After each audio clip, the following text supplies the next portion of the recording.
Forbes magazine की Asian 30 की list में अदाकारा हानिया आमिर और यूथ जनरल असेंबली के बानी फहद शहबाज समेत 7 पाकिस्तानी शामिल। आप एक फोर्ब्स नेटवर्क का हिस्सा बन जाते हैं। पहले आपका एक एशिया का इवेंट होता है, जो फोर्ब्स में जिनका नाम आता है उनको पूरी दुनिया में अपॉर्चुनिटीज़ मिलती हैं। अब ये बताएं, ये जो फोर्ब्स मैगजीन है इसमें आपका नाम किस तरह आया है? आपने अप्लाई किया था या उन्होंने आपको खुद टिप किया है? और पाकिस्तान से नाम? देखें, फोर्ब्स मैगज़ीन के लिए ना 2 मरहले होते हैं। एक इब्तदाई मरहला होता है जिसमें कोई भी आपको नॉमिनेट करता है इब्तदाई स्क्रीनिंग के लिए। तो हमारी prime minister national youth council की एक मेंबर हैं ज़रका खान, उन्होंने मुझे कहा कि आपको मैं इसके लिए नॉमिनेट कर रही हूँ। और मैं चूँकि ख़ुद भी इस पे बहुत अरसे से काम कर रहा था फोर्ब्स के लिए। और दूसरे मरहले पे जब ये मेरा नाम फ़ाइनल हुआ, क्योंकि पहले 12,000 के करीब एप्लीकेशंस होती हैं, उन 12,000 में से वो जब नॉमिनेट मुझे किया गया था तो 4,000 लोग रह गए थे स्क्रूटनी के बाद। और फिर उसमें जब फ़ाइनल मरहला होता है तो आपको बताया जाता है, आपको ईमेल आती है और फिर आपसे करीबन परफॉर्मा आपको दिया जाता है। 50 के करीब क्वेश्चंस पूछे जाते हैं। फिर आपके साथ आपका पासपोर्ट और पासपोर्ट के साथ आपकी जो ऑर्गेनाइजेशन की जो लीगल स्टेटस है उसके बारे में और मज़ीद एविडेंस मांगे जाते हैं। तो उसमें 2 रेफरी होते हैं जो जिनसे वो पूछ सकते हैं। तो उसमें जो हमारी आईटी मिनिस्टर हैं शहज़ा फातिमा ख्वाजा, उन्होंने मुझे अपना एक नाम दिया और इसके साथ साथ बैरिस्टर तैमूर मलिक हैं, उन्होंने अपना नाम दिया। और ये तमाम लोगों के साथ और फिर हमारी अपनी जो office of the president youth general assembly की टीम है, उन तमाम लोगों ने काविशें की, जिसके बाद हमने वो डॉक्यूमेंट्स तैयार किए और उसके बाद अल्हम्दुलिल्लाह फोर्ब्स की फहरिस्त में नाम आया। मेरे अलावा पाकिस्तान में एक महिरा है, वो कैम्ब्रिज में साइंटिस्ट हैं और उन्होंने पहले भी पीएचडी की है, जिनका सेमीकंडक्टर और इससे मुतल्लिका फील्ड में एक नाम है। पाकिस्तानी अदाकारा हानिया आमिर हैं। पाकिस्तानी एक फ़िल्म मेकर हैं समन कामरान, उनका नाम है। और इसी तरह से एक आईटी सेक्टर से ताल्लुक़ रखने वाले नौजवान का नाम है। हानिया आमिर को क्यों इसमें शामिल किया गया फोर्ब्स मैगजीन में?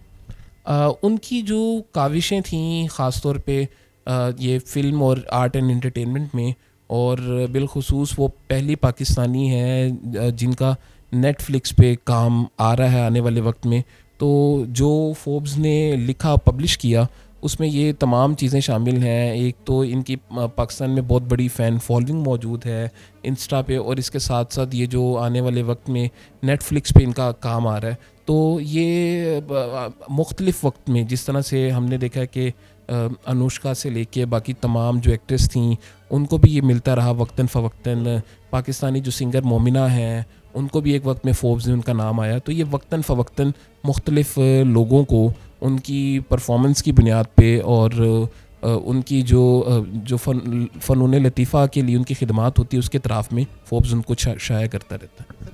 फोर्ब्स की बैकग्राउंड रियलिटी क्या होती है और फोर्ब्स में किसी पाकिस्तानी या किसी भी मुल्क के नेशनल का नाम आना, इसका क्या इम्पैक्ट होता है? उस मुल्क के लिए क्या इम्पैक्ट है? उस नेशनल के लिए, जैसे आप हैं, आपको इसका क्या फ़ायदा है? आपका नाम आया है, दुनिया में आपका नाम लिया जाएगा, बस यही फ़ायदा ही है, इसके अलावा?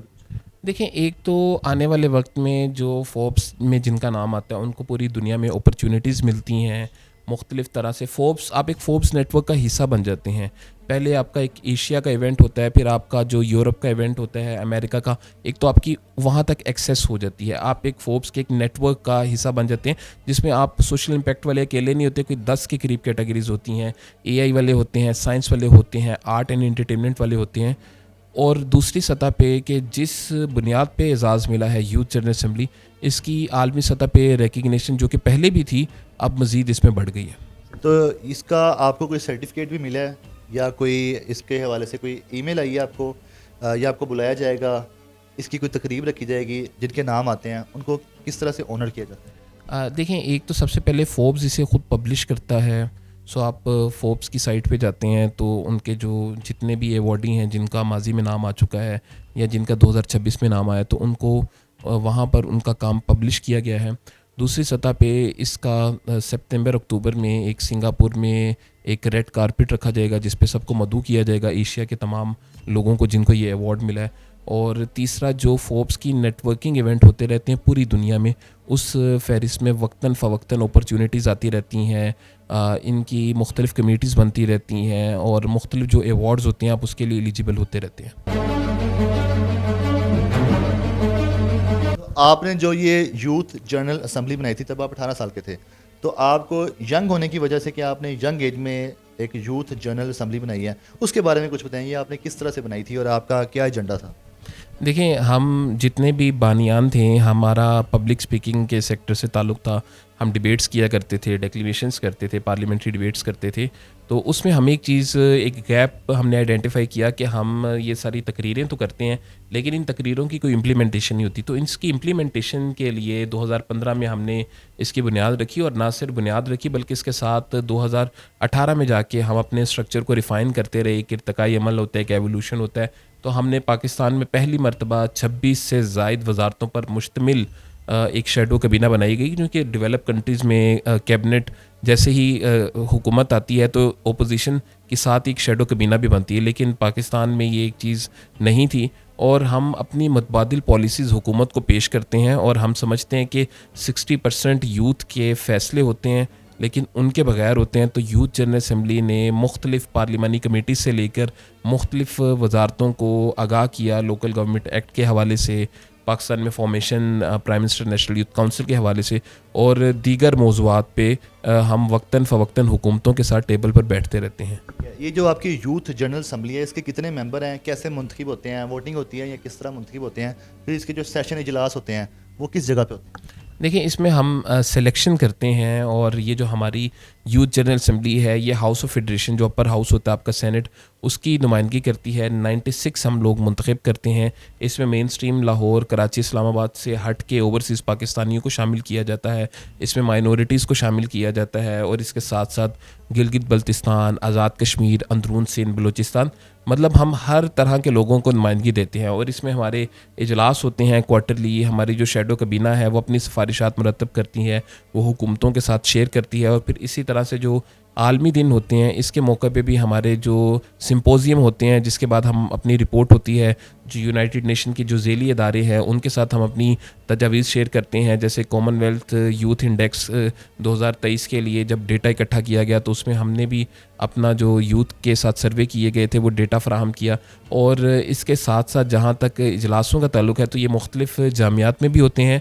और जो पंजाब असम्बली का ओल्ड असम्बली हॉल है, जो स्पीकर हमारे मलिक अहमद ख़ान, उन्होंने इस सिलसिले में पाकिस्तान की तारीख़ में पहली मरतबा हमें ये जगह दी, जहाँ पर हम MPs के साथ बैठ के उसी तरीके से बहस करते हैं, उसी तरह से कॉल अटेंशन नोटिस आते हैं, और उसी तरीके से वहाँ पे करारदादें पेश होती हैं, और उसी तरह से क्वालिफाइड सोल्यूशन पर बात होती है। जो आपकी यूथ जनरल असम्बली आप बता रहे हैं, उसमें सिलेक्शन करते हैं, इलेक्शन क्यों नहीं करते? आप भी डरते हैं फॉर्म 45, 47 से?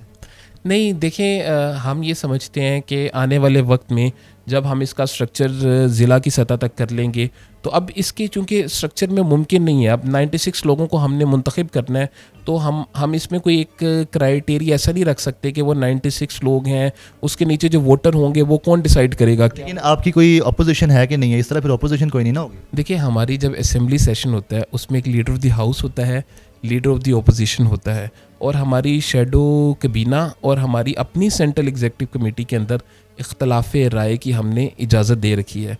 तो ये किसी फ़र्द वाहिद की ऑर्गेनाइजेशन नहीं है, ये चंद लोगों की ऑर्गेनाइजेशन नहीं है, ये पूरे पाकिस्तान के लोगों की ऑर्गेनाइजेशन है।